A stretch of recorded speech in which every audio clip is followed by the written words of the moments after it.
all the excitement. We're in Trader Joe's and there was no line to get in. Welcome back to another episode of OKKK. I'm taking you with me quarantine shopping.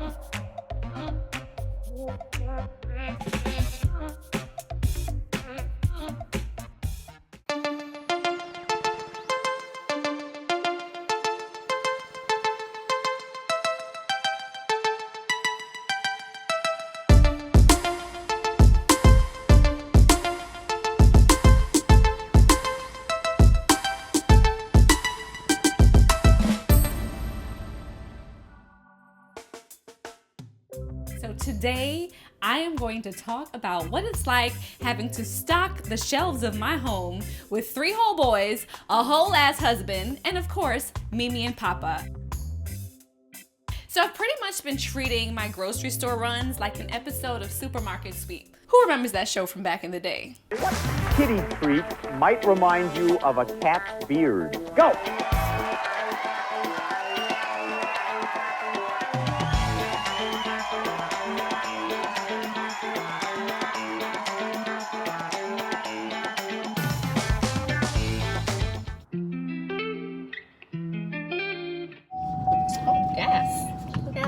Gas in so long. So we have everything, Mom? Let's do a check.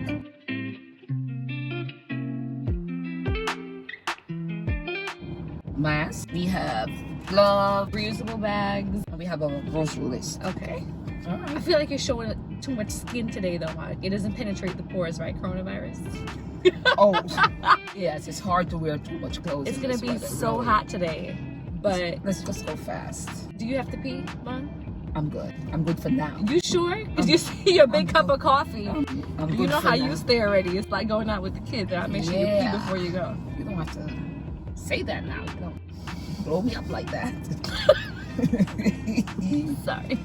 Cheers. Join Oh, forces. Yep. That ass. Let's There we go go. get them now.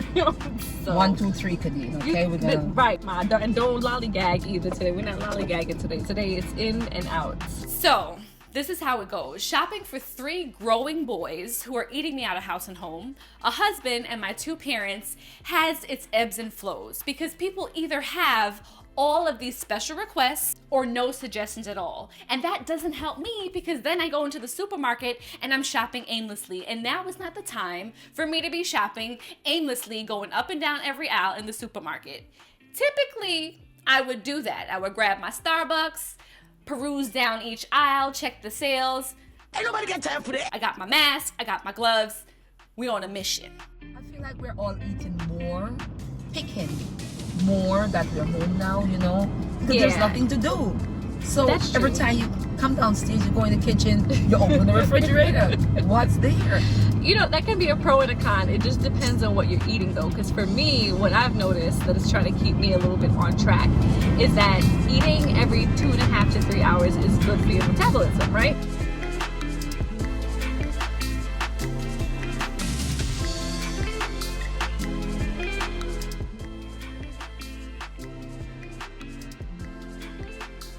So if you're snacking regularly, it's good. It just depends on what you're snacking on, right? Well, that's true. And we have been trying So, to yeah. bring healthier stuff in Exactly. the house, but for me, you know, me and my eating, I don't eat. So when I find myself eating more, it concerns me. No, you've been good though. I feel like since we moved out here, you've been more like, I want to actually Yes, have breakfast in yes, the morning. exactly. I'm gonna have this. That's Like true. you were on a good routine. Like you were That's going to the true. gym in the morning, and I mean now we don't have the gym, but Yeah. ugh. So for the past 6 weeks, every day has been like Groundhog Day up in here.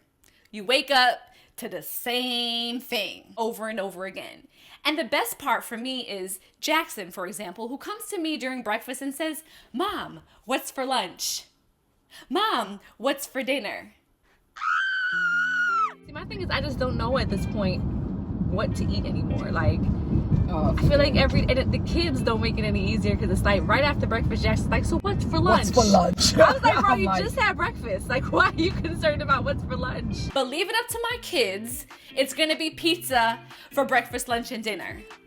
Leave it up to my dad. It's gonna be pilau. What's with the pilau too? He asked me again if I want pilau. I know. I'm like, oh. I know. We don't eat it when he's not here, so it's nice that he comes and make it. But it seems like every 2 days. Yeah, he's like, you guys want more pilau? What do you think about Papa's pilau when he makes it? It's good. We eat it every week though. Every week? Every week. Are you getting tired of it? Yes. You are? So for those of you who may not know what pilau is, P-E-L-A-U, okay? And it's a rice dish of the French West Indies, and it's very popular in Trinidad, Grenada, and my dad's home country, St. Vincent and the Grenadines. And it's pretty much brown stewed chicken or beef, whatever meat that you'd like. Then you dump the rice in, then you dump the peas in, everything in one pot, and bam, it's done. And I think that's low-key why Dad likes to make pilau, because it's less work. You throw everything in one pot, put the pot on, watch it simmer, bam, a whole ass meal in one pot. All right, y'all, we're maxed up. Yep, ready to go. Ready to go. All right, y'all, so there is a whole entire process that goes into shopping during quarantine. It's like a layered effect, okay? You have to mentally prepare for knowing that you're potentially gonna go out there and bring some germs home.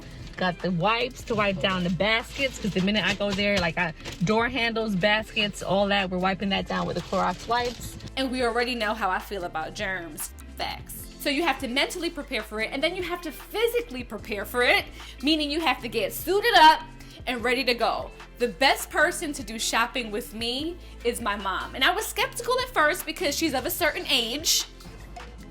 Sorry, sis, but it is what it is. Damn! And I don't want to risk her going out there because she has those pre-existing conditions that could potentially put her at greater risk. However, my mom has been an RN for a couple decades, and she knows all about infection control. So if I'm gonna shop with somebody, I'm gonna shop with somebody who knows how to avoid and block all the germs. I know there's like debate about the glove situation, Mom. From a nurse perspective, tell them about the gloves, because I heard that you're not supposed to wear gloves because that promotes cross-contamination. Is that true or false?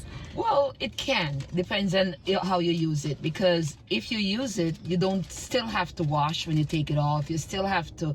People think when they use the gloves, it stops everything, but you should still wash when you. No, of course. When you I think that can make sense, because I think people feel like, oh, I'll have on gloves so I can do this, that, and then go take the glove hand and touch your eye, and it's like, bro, sis, like that's not what that's for. You still have to be cautious. Okay, so that being said, we're off to our first stop. We're gonna get some island goods. Yes. Okay. Out here.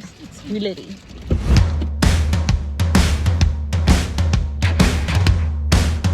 Excited? I'm excited. Why are you excited, Mom? Good, nice yellow yam.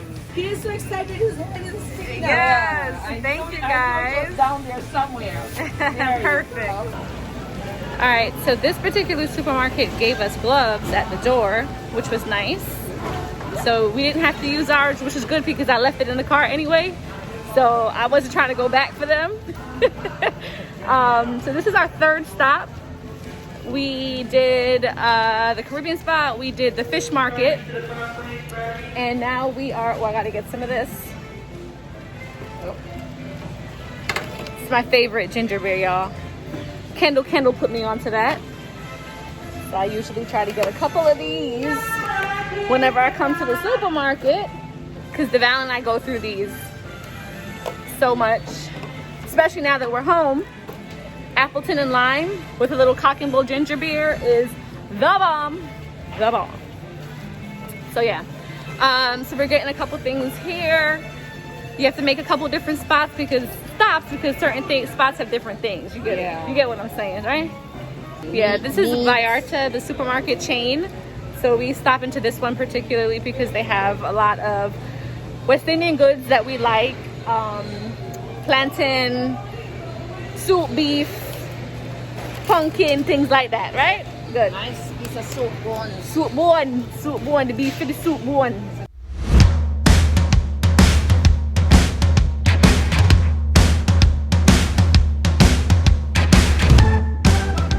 So real excitement is being able to find They don't come better than this. Nice yellow plantain. one of my absolute favorite things fried plantain. When it's ripe, You basically have it every day. I pretty much have it every day. No meal is complete without it, and I'll eat it by itself. I'll literally fry that and just eat it by itself. Yeah. It's that good. It's a vibe. Yes. It's a whole vibe.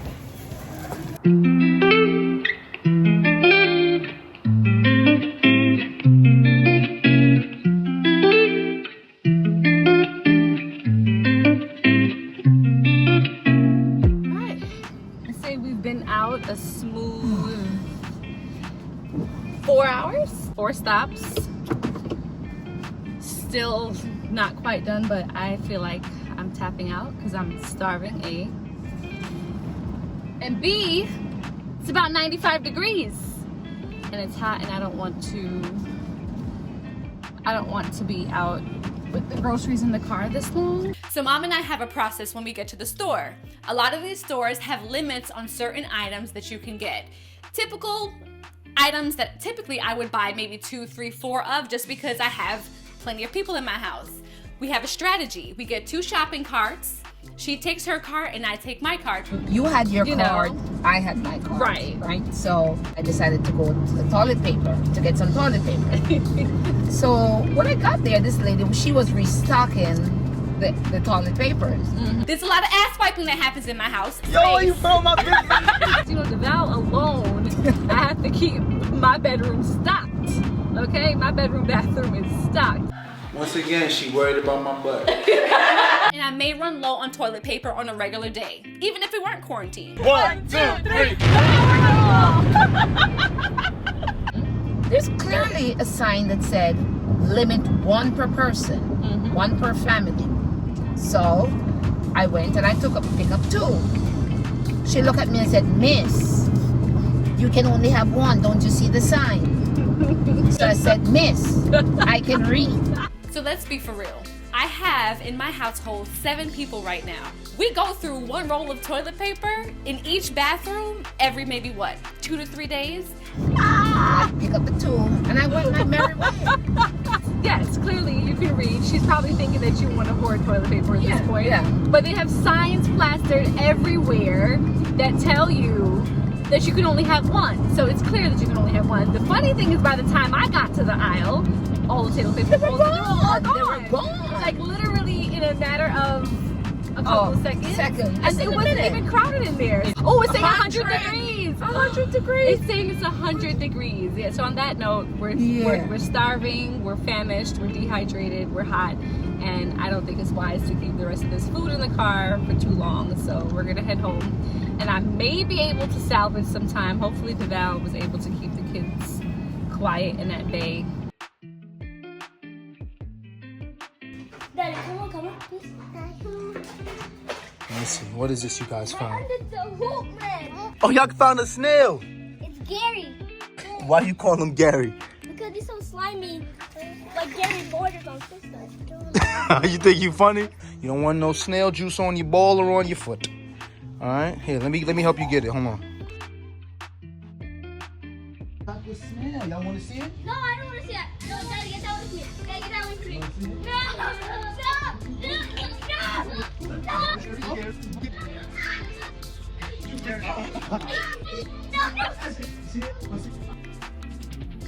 Okay, so now we're back. We pull the car into the driveway, I back into the garage, and then there's a whole nother process with getting the groceries out of the car and into the house safely. Mom is wiping down products, making sure that everything is sanitized, washing fruits and vegetables, anything that's porous, we wash them like we wash our hands, all that good stuff. And we have a system, a table set up here where we unload the groceries and then wipe them down, sanitize everything before we take it into the house and put them away. So now I'm taking the items from the car into the garage, taking them out the bag, putting them on the table to be disinfected. Then once they're disinfected, I let them air out for a couple hours, and then they finally go into the shelf or the refrigerator. Mad steps. Now, there have been conflicting reports recently. First we had Dr. What's-His-Face, Gupta, saying that you should clean your groceries and everything before you pack them away when you come from the supermarket, because there's potential for cross-contamination. You touch something, put it back, somebody else touches it, the cashier, yada yada. Now we're hearing you don't have to do that. I always err on the side of caution. That's right. and it's not gonna hurt if we did all of this, all of these steps, the multiple steps of doing things over and over again, cleaning this, cleaning that, being so diligent and so vigilant when we're out there shopping. This last final step is what we're gonna have to do. That's the process. Dad's helping with the unloading. DeVal ain't low. You're pretending as if, what, it's nap time, you're putting the kids down for a nap. Any other time, he knows when the garage door opens and I get home, right? Or, oh, I didn't hear the garage door. Ah, ha, ha. Funny. Joke's on you, I'm about to go find you, though. Conveniently, DeVal is nowhere to be found when I come home with a whole entire truck full of groceries. He ain't low. I know he's hiding because he doesn't want to unload the groceries. How dare you? But you know, it's all good because the least amount of people we have touching the groceries, all the better. Because Mom and I know once we're finished wiping everything down, we're gonna have to strip our clothes at the garage door, go upstairs, take a shower, and then we can finally relax. What's for dinner tomorrow? I feel like all we've been doing is trying to figure out what's for dinner. Kids wanted pizza tonight, so they got pizza, which was great. We don't have anything for leftovers. I don't know. Any suggestions, Dad? What do you think we should make? I want some pilau tomorrow. Oh, God. No more pilau. Thank you so much to all of the essential workers out there, particularly those in the supermarket making grocery store runs somewhat smoothish for us out there. So comment below and let me know some techniques that you have for making your supermarket sweeps easy as pie. Yo, shut up, DeVal. I ain't signed up for all of this, Josh.